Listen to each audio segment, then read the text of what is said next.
Hello everyone. आज हम लोग आईपीसी एक्सप्लेन करेंगे, एक्सप्लेनेशन समझेंगे।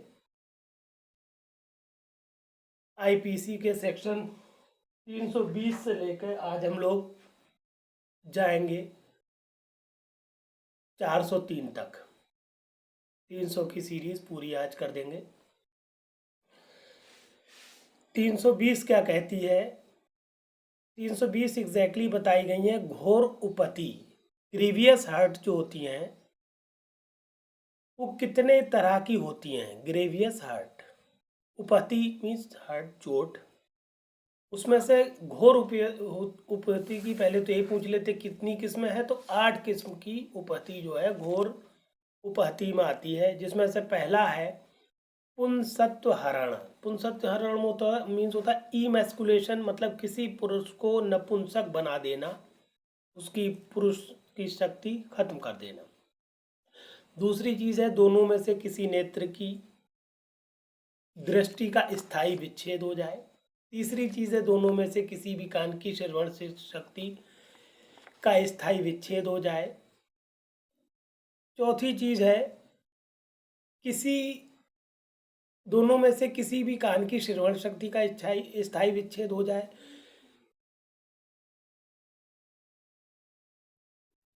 चौथी चीज है हमने कहीं गलत तो नहीं बता दिया। पहला पुंसत्व हरण, दोनों में। दूसरा दोनों में से किसी नेत्र की दृष्टि का स्थायी विच्छेद। तीसरी दोनों में से किसी भी कान की श्रवण शक्ति का स्थायी विच्छेद। चौथा किसी भी अंग या जोड़ का विच्छेद। पांचवा किसी भी अंग या जोड़ की शक्तियों का नाश या स्थायी ह्रास। छठी चीज है सिर या चेहरे का स्थायी विद्रूपीकरण। विद्रूपीकरण मतलब खराब कर देना, डिसफिगरेशन, बर्बाद कर देना चेहरा। सातवीं चीज है अस्थि या दांत, हड्डी या दांत का भंग या विसंधान, फ्रैक्चर या विसंधान कहते हैं डिसलोकेशन, हड्डी का डिसलोकेट कर जाना, खिसक जाना। आठवीं चीज है कोई ऐसी उपति जो जीवन के संकट का संपन्न करती है या जिसके कारण उपहत व्यक्ति 20 दिन तक तीव्र शारीरिक पीड़ा में रहता है या अपने मामूली कामकाज को करने के लिए असमर्थ रहता है। ऐसी कोई नुकसान हो जाए जिससे 20 दिन, ध्यान रखिएगा टाइम लिमिटेशन 20 दिन है, 20 दिन तक वो अपने जो जनरल रूटीन के काम है वो नहीं कर पाए, असमर्थ हो जाए, तो वो घोर उपहति में आएगा। 8 तरह की है ये। सेक्शन 326 जो है ए, ये चूंकि 2013 में अंतः स्थापित हुआ है, इसलिए 326 ए और 326 बी पूछे जाते हैं। 326 ए एग्जामिनेशन हॉल में प्रेशर होता है तो हम लोग भूल जाते हैं ए में क्या था, बी में क्या था। इस बात को आप जरूर ध्यान रखिएगा। ए में क्या है? अम्ल आदि का प्रयोग करके स्वेच्छा घोर उपहति कारित करना। ए में उपहति कारित कर दी जाती है, जबकि बी में सिर्फ प्रयत्न है, प्रयास है। ए ज्यादा गंभीर है, बी कम गंभीर अपराध है। ए में क्या कहा गया है? जो कोई किसी व्यक्ति के शरीर के किसी भाग या किन्हीं भागों को उस व्यक्ति पर अम्ल फेंक कर या उसे अम्ल देकर या किन्हीं अन्य साधनों का ऐसा कारित करने के आशय या ज्ञान से, दो चीजें हो सकती हैं, आशय हो या ज्ञान से, ये संभव है कि वो ऐसी क्षति या उपहति कारित करेगा प्रयोग करके स्थायी या आंशिक नुकसान कारित करता है या अंग विकार करता है या जलाता है या विकलांग बनाता है या विद्रूपित करता है, मतलब बर्बाद कर देता है, या निशक्त बनाता है या घोर उपहति कारित करता है, वो इस भांति के कारावास से जिसकी अवधि 10 वर्ष से कम की नहीं होगी किंतु जो आजीवन कारावास तक हो सकेगी दंडित किया जाएगा और जुर्माने से भी दंडनीय होगा। इसमें एक बहुत इंपॉर्टेंट केस था, योगेंद्र उर्फ जोगेंद्र उर्फ ऐसे बनता है @ करके, जोगेंद्र सिंह बनाम मध्य प्रदेश राज्य में। इन्होंने क्या किया था? एसिड, एग्जैक्टली इस केस में जो अपीलार्थी था उसने एसिड डाल के एक स्त्री और उसके परिवार के 3 लोगों की हत्या कर दी थी, और चूंकि सेशन कोर्ट ने इसको जघन्य अपराध माना इसलिए इसको मौत की सज़ा दी गई अपीलार्थी को 302 और 326 का के अधीन। हाई कोर्ट ने भी सजा बरकरार रखी। सुप्रीम कोर्ट चले गए ये योगेंद्र या जोगेंद्र उर्फ जोगेंद्र। सुप्रीम कोर्ट ने कहा कि मृत्यु दंड बहुत ज़्यादा है क्योंकि ये विरलतम मामले में आता है और इनकी सज़ा को जो था मृत्यु दंड की सज़ा में न रख के उसको आजीवन कारावास में परिवर्तित कर दिया था। ये हमारी जो हम आपको लॉज पढ़ाते हैं इसको आप याद ज़रूर रखा करिए, चाहे तो आप अपने वर्ड्स में नोट डाउन कहीं पर एक जगह कर लीजिए, जिससे आपको अपने आप जब लिखेंगे तो आपको याद रहेगा एग्ज़ाम हॉल में और तुरंत स्ट्राइक कर जाएगा। लिखा ज़रूर करिए। इसमें 2 परंतु जोड़े गए हैं। परंतु पहला ये है, परंतु ऐसा जुर्माना पीड़ित के उपचार के चिकित्सीय खर्चों को पूरा करने के लिए न्यायोचित और युक्तियुक्त होगा। जो जुर्माना होगा वो युक्तियुक्त होना चाहिए। दूसरी बात है परंतु ये और की दूसरा परंतु है, इस धारा द्वारा अधिरोपित कोई जुर्माना पीड़ित को संदिग्ध किया जाएगा, मतलब जो भी जुर्माना लगेगा वो पीड़ित को दिया जाएगा। ये 2 परंतु भी याद रखें इस सेक्शन में। अब देखें 326 खा क्या कह रही है आईपीसी की धारा। स्वेच्छा अम्ल फेंकना या फेंकने का प्रयत्न करना। जो कोई किसी व्यक्ति को स्थायी या आंशिक रूप से नुकसान कारित करने या उसका अंग विकार करने या जलाने या विकलांग बनाने या विद्रूपित करने या निशक्त बनाने या घोर उपति कारित करने के आशय से उस व्यक्ति पर अम्ल फेंकता है या फेंकने का प्रयास करता है या किसी व्यक्ति को अम्ल देता है या देने का प्रयत्न करता है, वो किसी भांति के कारावास से जिसकी अवधि 5 वर्ष से कम की नहीं होगी किंतु 7 वर्ष तक की होगी दंडित किया जाएगा और जुर्माने से भी दंडनीय होगा। इसमें कम से कम 5 वर्ष है, 326A में कम से कम 10 वर्ष है। ध्यान रखिएगा, दोनों का डिफरेंस भी पूछ सकते हैं। 330 सेक्शन है आईपीसी का, कहता है संस्वीकृति उद्यापित करने या विवश करके संपत्ति का प्रत्यावर्तन कराने के लिए स्वेच्छा उपहति कारित करना। इसमें होता क्या है कि जैसे ये सेक्शन इस तरह से आप समझें, जैसे पुलिस अधिकारी जो है जानबूझ के मार पीट के उससे कुबुलवाते हैं कि तूने ये जुर्म किया है, उससे रिलेटेड ये धारा है, समझें इसको। जो कोई इस प्रयोजन से स्वेच्छा उपहति कारित करेगा कि उपहत व्यक्ति से या उससे हितबद्ध किसी व्यक्ति से कोई संस्वीकृति या कोई जानकारी जिससे किसी अपराध अथवा अवचार का पता चल सके, वो किसी भांति के, मतलब ऐसा पता लगाने के लिए वो उपहति कर रहा है तो अब उसको सजा देखें, वो किसी भांति के कारावास से जिसकी अवधि 7 वर्ष तक की हो सकेगी दंडित किया जाएगा और जुर्माने से भी दंडित होगा। समझिए। 351 धारा क्या करी भारतीय दंड संहिता की, हमला समझ लें। हमले का मतलब है कि कोई आपराधिक बल प्रयोग करने ही वाला है, इसका एग्जैक्ट मतलब ये है। देखें, जो कोई इस तरह के सेंटेंसेस से यहाँ से शुरू किया करिए आप। जो कोई अंग विक्षेप या कोई तैयारी या इस आशय से करता है, तैयारी इस आशय से करता है या ये संभाव जानते हुए करता है कि ऐसे अंग विक्षेप या ऐसी तैयारी करने से किसी उपस्थित व्यक्ति को ये आशंका हो जाएगी कि वो उस पर आपराधिक बल प्रयोग करने ही वाला है, वो हमला करता है, ये कहा जाता है। इसमें एक स्पष्टीकरण जोड़ा गया है। स्पष्टीकरण है, जोड़ा क्या गया है एग्जैक्टली, केवल शब्द हमले की कोटि में नहीं आते, मतलब आप किसी से कह देते हैं सिर्फ कोई बात तो वो हमला नहीं है, किंतु वे शब्द उसके अंग विक्षेप या तैयारी को ऐसा अर्थ दे सकते हैं जिससे वे अंग विक्षेप या तैयारियां हमले की कोटि में आ जाएं तो वो हमला है।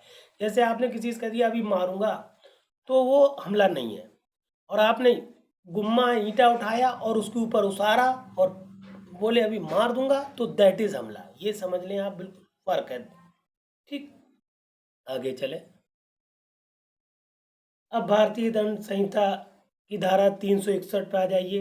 विधिपूर्ण संरक्षकता में से व्यपहरण।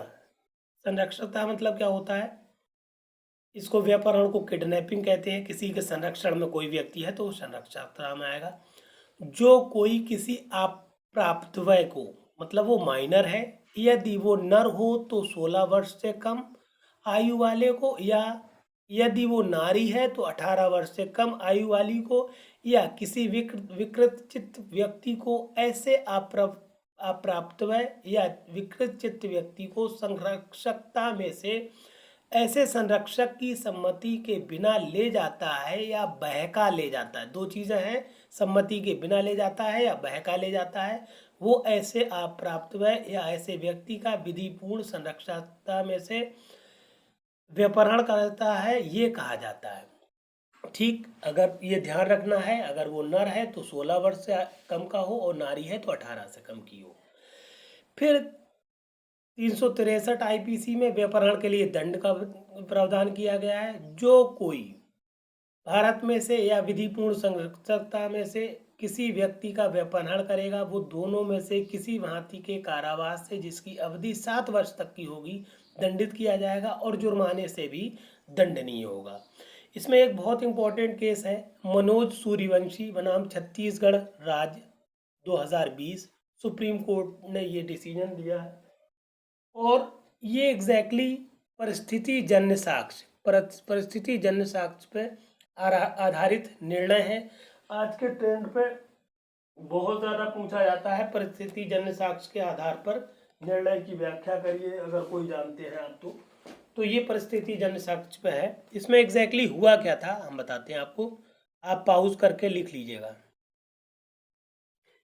इसमें जो अपीलार्थी हैं मनोज सूर्यवंशी, इन्होंने क्या किया था, परिवादी जो था उसका छोटा भाई अपीलार्थी की पत्नी को लेकर भाग गया था और इस आधार पर अपीलार्थी ने परिवादी के 3 अवयस्क बच्चों का स्कूल से व्यपहरण कर लिया और उनकी हत्या कर दी। इस मामले में चूंकि बहुत गंभीर मामला था, हुआ क्या था, उन बच्चों के बैग वगैरह मिले और सबसे मेन बात थी जो इसमें साक्ष्य था वो ये था, किसी ने बताया कि उन बच्चों को अपीलार्थी के साथ मरने से पहले अपीलार्थी के साथ देखा गया था, क्योंकि उनकी लाशें नहीं मिली, सिर्फ बैग वगैरह मिले। तो हुआ क्या एग्जैक्टली कि ये अपीलार्थी ने चूंकि जघन्य अपराध कर दिया, इसलिए इनको सेशन कोर्ट से और हाई कोर्ट से, सेशन कोर्ट से मृत्युदंड मिला। हाई कोर्ट ने भी उस सज़ा को बरकरार रखा। इन्होंने सुप्रीम कोर्ट में जब अपील की तो अपील में सुप्रीम कोर्ट ने देखा कि इनके प्रति इससे पहले कोई अपराध नहीं दर्ज है और ये अपनी माँ के इकलौते सहारे हैं और कोई इनका सहारा नहीं है, और जब ये इनको सज़ा हुई तो लगभग इनकी उम्र 28 वर्ष थी। इन सब चीज़ों को देखते हुए सुप्रीम कोर्ट ने इनकी सज़ा को मृत्युदंड से बदल के कुल मिला के आजीवन कारावास, जो कि 25 साल से कम का नहीं होगा, उसमें परिवर्तित कर दिया। ये इनको राहत मिल गई थी। फिर इसके बाद आ जाइए आप आईपीसी की धारा है 364 का ए, फिरौती आदि के लिए व्यपहरण। जो कोई इसलिए किसी व्यक्ति का व्यपहरण या अपहरण करेगा या ऐसे व्यपहरण या अपहरण के पश्चात ऐसे व्यक्ति को निरोध में रखेगा और ऐसे व्यक्ति की मृत्यु या उसकी उपपत्ति कारित करने की धमकी देगा या अपने आचरण से ऐसी युक्त आशंका पैदा करेगा कि ऐसे व्यक्ति की मृत्यु हो सकती है या उसकी उपहति की जा सकती है, तो किसी व्यक्ति को किसी कार्य को करने या करने से प्रवृत्त रहने के लिए, मतलब ऐसा करने के लिए या फिरौती देने के लिए विवश किया जाए, तो ये हो गई फिरौती के लिए व्यपहरण। वो मृत्यु या आजीवन कारावास से दंडित किया जाएगा और जुर्माने से भी दंडनीय होगा। इसमें भी एक बहुत लीडिंग केस सुप्रीम कोर्ट ने दिया, संजय रजक बनाम बिहार राज्य का 2019 का मामला है सुप्रीम कोर्ट का। इस केस में भी हुआ क्या एग्जैक्टली, ये भी परिस्थिति जन्य साक्ष्य पर आधारित है। इसमें भी लाश नहीं मिली थी, बच्चों के बैग वगैरह मिले थे और इसमें एग्जैक्टली इन्होंने इसमें भी लास्ट सीन पे ही निर्णय दिया गया। हुआ क्या, बैग वगैरह मिले और अपीलार्थी जो था वो ये साबित करने में नाकामयाब रहा कि उसने हत्या नहीं की है। शव हालांकि इसमें भी नहीं मिले, इसमें भी बच्चों की हत्या की थी और इसने फिरौती मांगी थी। संजय रजक ने। और फिरौती मांगने में ये ना जब नहीं मिल पाई तो इसने बच्चों को मार डाला। शव बरामद नहीं हुए, फिर भी परिस्थिति जन्य अपराध के मामले में इसको दंड हो गया।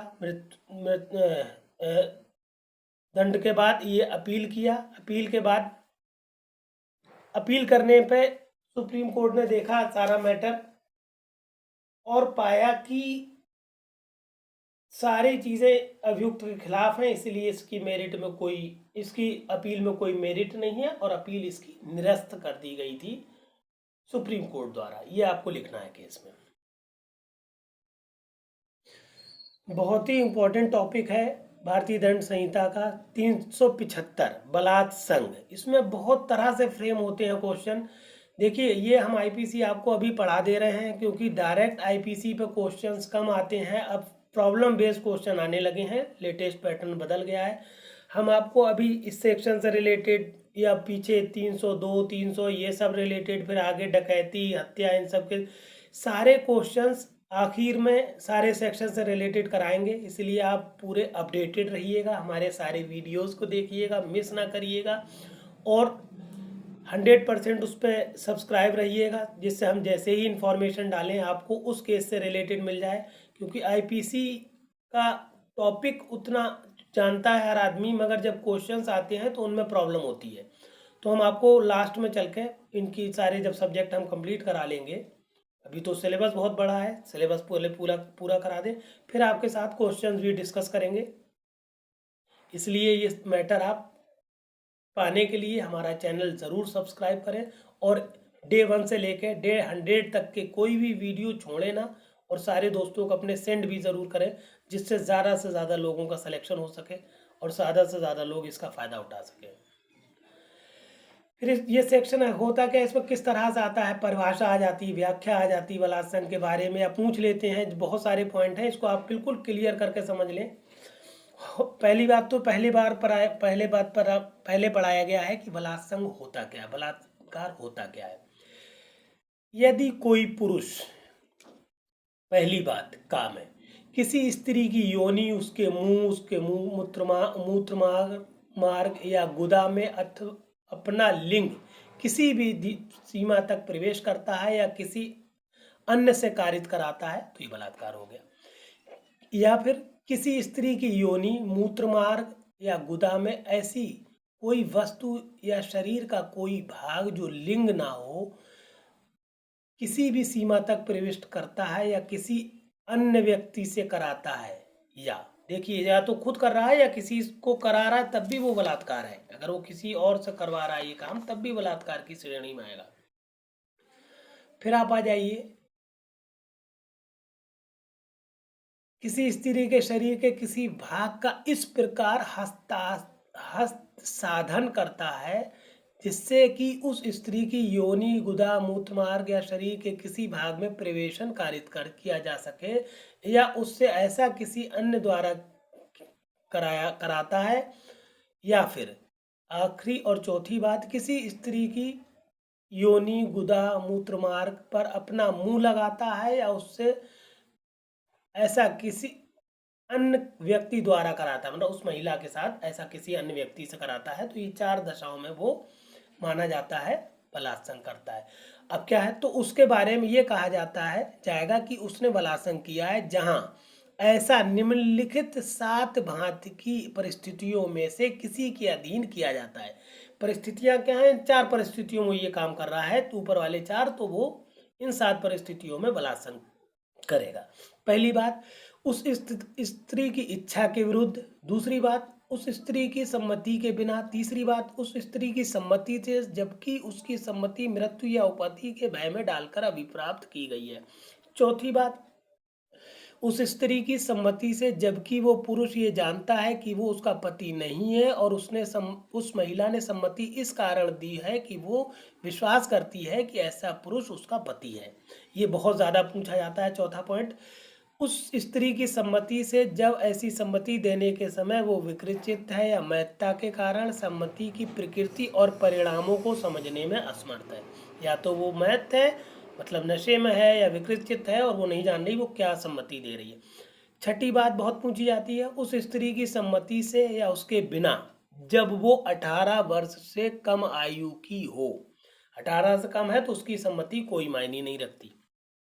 सातवीं बात, जब वो स्त्री सम्मति संसूचित करने में असमर्थ है। इसके दो अपवाद हैं, किसी चिकित्सीय प्रक्रिया या अंतःप्रवेशन से बलात्संग गठित नहीं होता है। दूसरी बात, किसी पुरुष का अपनी स्वयं की पत्नी के साथ मैथुन करना यदि वो 15 वर्ष से कम की नहीं है तो बलात्संग नहीं है वहां पर। ठीक, अगर 15 से कम की है तो अपनी पत्नी के साथ भी मैथुन करना बलात्संग की श्रेणी में आता है, ये बात ध्यान रखिएगा। आईपीसी की धारा 378 चोरी को परिभाषित करती है। जो कोई, चोरी को बहुत ध्यान से समझें, एज इट इज लिखना होगा आपको।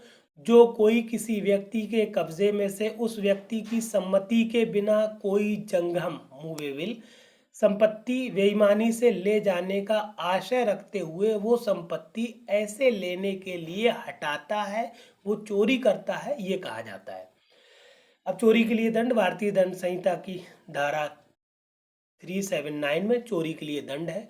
जो कोई चोरी करेगा वो ऐसे कारावास से जिसकी अवधि 3 वर्ष तक की हो सकेगी या जुर्माने से या दोनों से दंडित किया जाएगा। इसमें भी एक इम्पोर्टेंट केस है, वो हम आपको बता देते हैं। इसमें केस है कन्वर पाल सिंह बनाम उत्तर प्रदेश राज्य, 2019 सुप्रीम कोर्ट का केस है ये। इसमें पुलिस ने रिपोर्ट लिखाई थी क्योंकि कन्वर पाल सिंह जो थे नदी में से बालू उठा रहे थे, भरवा रहे थे, लदवा रहे थे। अपोज किया गया कि सरकार मतलब पुलिस को ये अधिकार नहीं है कि वो एफआईआर लिखाए या मामले का संज्ञान कराए। तो सुप्रीम कोर्ट ने कुल मिला के फाइनल डिसीजन ये दिया कि चूंकि पुलिस का काम है सरकारी संपत्तियों की देखरेख करना, और अगर आप सरकार द्वारा या राज्य द्वारा मना किया गया है कि आप नदी से बालू ना उठाएं, उससे कटान हो रहा है, और आप बालू उठा रहे हैं तो इसका मतलब आप बालू को चुरा रहे हैं और बालू की चोरी नदी से करने का केस आप पर है और आप चोर हैं, आपने चोरी की है। ऐसा प्रावधान किया गया कन्वरपाल सिंह बनाम उत्तर प्रदेश राज्य 2019 सुप्रीम कोर्ट के द्वारा। फिर अगला सेक्शन है धारा 383 उद्दापन एक्सटॉर्शन। जो कोई व्यक्ति किसी व्यक्ति को स्वयं उस व्यक्ति को या किसी अन्य व्यक्ति को क्षति करने के भय में साशय डालता है और तद द्वारा इस प्रकार भय में डाले गए व्यक्ति को कोई संपत्ति या मूल्यवान प्रतिभूति किसी व्यक्ति को परिदत्त करने के लिए बेईमानी से उत्प्रेरित करता है, वो उद्दापन करता है। आप किसी के बच्चे को पकड़ लें और उसके बाप से कहें अगर आपने हमें 10 लाख रुपया नहीं दिया तो हम आपके बच्चे को मार डालेंगे, तो आप यहाँ पर उद्दापन या एक्सटॉर्शन कर रहे हैं। उद्दापन के लिए दंड भारतीय दंड संहिता की धारा 384 में है, जो क्या कहता है, जो कोई उद्दापन करेगा वो दोनों में से किसी भांति के कारावास से जिसकी अवधि 3 वर्ष तक की हो सकेगी या जुर्माने से या दोनों से दंडित किया जाएगा। अब इम्पोर्टेंट धारा है डकैती, बहुत बार आती है ये मेंस में, डकैती की क्या होती है, क्या परिभाषा है। तो 351 में डकैती को परिभाषित किया गया है। 391 में क्या कहा गया है, जबकि 5 या अधिक व्यक्ति संयुक्त होकर लूट करते हैं या लूट करने का प्रयत्न करते हैं या जो व्यक्ति लूट करने में ऐसे प्रयत्न में मदद करते हैं, कुल मिलाकर 5 या अधिक हैं, तब हर व्यक्ति जो इस प्रकार लूट करता है या उसका प्रयत्न करता है या उसमें मदद करता है, कहा जाता है कि वो डकैती करता है। ठीक, सबसे मेन बात है कम से कम 5 लोग होना चाहिए। इसमें एक निर्णय दिया गया सुप्रीम कोर्ट द्वारा, सुनील या सोनू उर्फ सुनील बनाम मध्य प्रदेश राज्य 2020। इसमें जो सोनू उर्फ सुनील थे, इनको पुलिस ने 2 माह बाद गिरफ्तार किया घटना के, और गिरफ्तार इस संदिग्धता पे किया कि इनकी छत पर जो मोबाइल चोरी हुआ था वो मिला था, और इस आधार पर इन्होंने आईपीसी धारा 34 के अनुसार सामान्य आशय के आधार पर इसका विचारण शुरू करा दिया। ट्रायल कोर्ट ने मतलब सेशन कोर्ट ने मृत्युदंड दे दिया। उच्च न्यायालय ने मृत्युदंड को आजीवन में परिवर्तित कर दिया। अब ये सुप्रीम कोर्ट चले गए। सुप्रीम कोर्ट में उसने देखा कि कोई ऐसा डायरेक्ट मामला नहीं बन रहा है, सिर्फ चोरी का मोबाइल मिलना छत पर ये कोई अपराध नहीं है, हो सकता है चोर चोर करके डकैती के बाद लोग भागे हों, मोबाइल गिर गया हो, और सारे मामले को देखने के बाद इसको अपीलार्थी को सुप्रीम कोर्ट ने बाइज्जत बरी कर दिया, दोष मुक्त कर दिया। ये बहुत इंपॉर्टेंट केस है कि सिर्फ संदिग्धता के आधार पर आप किसी को अपराधी घोषित नहीं कर सकते। फिर धारा 395 में डकैती के लिए दंड है, जो आजीवन कारावास या 10 वर्ष तक का है, और जुर्माना भी लगता है इसमें, ये बताई गई है बात। फिर आ जाइए आप अगला सेक्शन है 396, 396 बहुत इंपॉर्टेंट है, हत्या सहित डकैती। इसको बहुत ध्यान से समझें, बहुत छोटी सी लाइन में इसका सार छुपा हुआ है। यदि ऐसे व्यक्ति 5 या अधिक व्यक्तियों में से जो संयुक्त होकर डकैती कर रहे हों और कोई एक व्यक्ति इस प्रकार डकैती करने में हत्या कर देगा, तो उन व्यक्तियों में से हर व्यक्ति मृत्यु से या आजीवन कारावास से या कठिन कारावास जिसकी अवधि 10 वर्ष तक की हो सकेगी दंडित किया जाएगा, और जुर्माने से भी दंडनीय होगा। देखिए, इसमें मेन बात है डकैती कर रहे हों, उसके अलावा डकैती करने में, डकैती के ही दौरान हत्या होगी तो वो हत्या सहित डकैती है, ये बात ध्यान रखना है। इसमें दो निर्णय हुए, लगभग 2018 के हैं, दोनों सुप्रीम कोर्ट के निर्णय हैं, दोनों लगभग एक जैसे हैं। पहला निर्णय है राजू माझी बनाम बिहार राज्य 2018। इस निर्णय में बताया गया है, राजू माझी के निर्णय में बताया सुप्रीम कोर्ट ने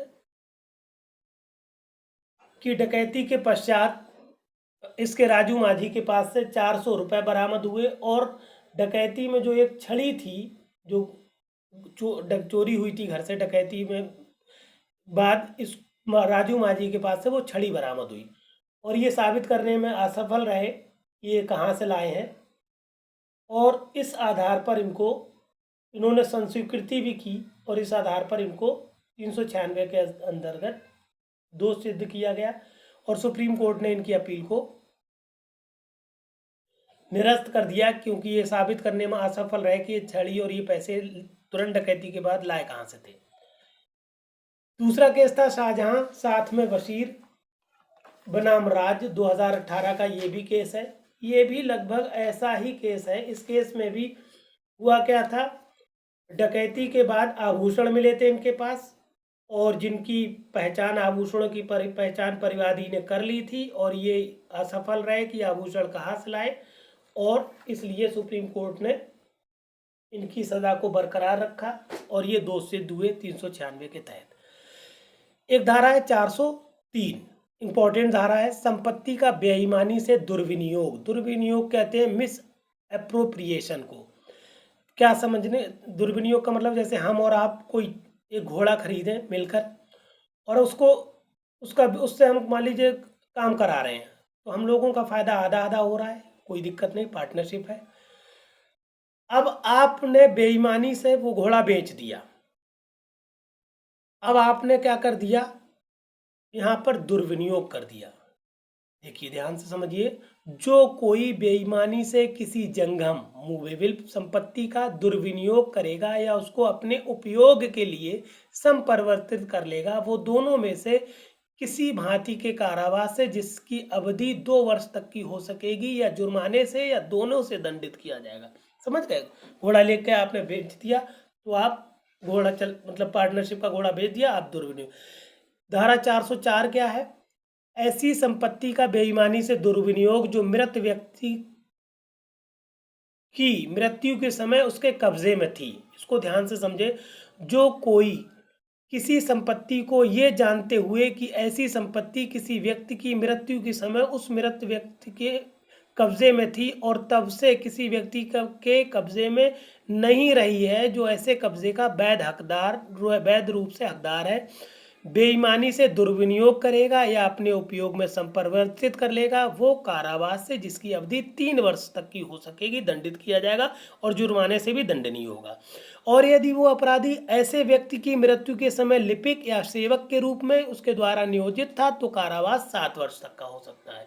कहने का मतलब है, आप जानते थे कि इस आदमी की संपत्ति है, आप और इसका वारिस वो है, आपने उस वारिस तक ना पहुंच के उस संपत्ति को कब्जा लिया, दुर्विनियोग कर लिया, तो आपने ये इस धारा में अपराध किया। या फिर आप उसके सेवक थे, जो आदमी मर गया है, या उसके लिए आप काम करते थे, लिपिक थे, सेवक थे, और उसके लिए आप काम कर रहे थे, और उसके मरने के बाद आपने उसके वंशजों को ना देके उस संपत्ति को अपने उपयोग में ले लिया, तो आपने इस धारा में जघन्य अपराध किया, जो कि 7 वर्ष तक की सजा तक का है। ये यहाँ पर टॉपिक आज हम लोगों का कंप्लीट हो गया। इस वीडियो को ज़रूर आप शेयर करिए और हमारे चैनल को सब्सक्राइब करिए। आगे हम आपको और डिस्कस करेंगे। Thank you.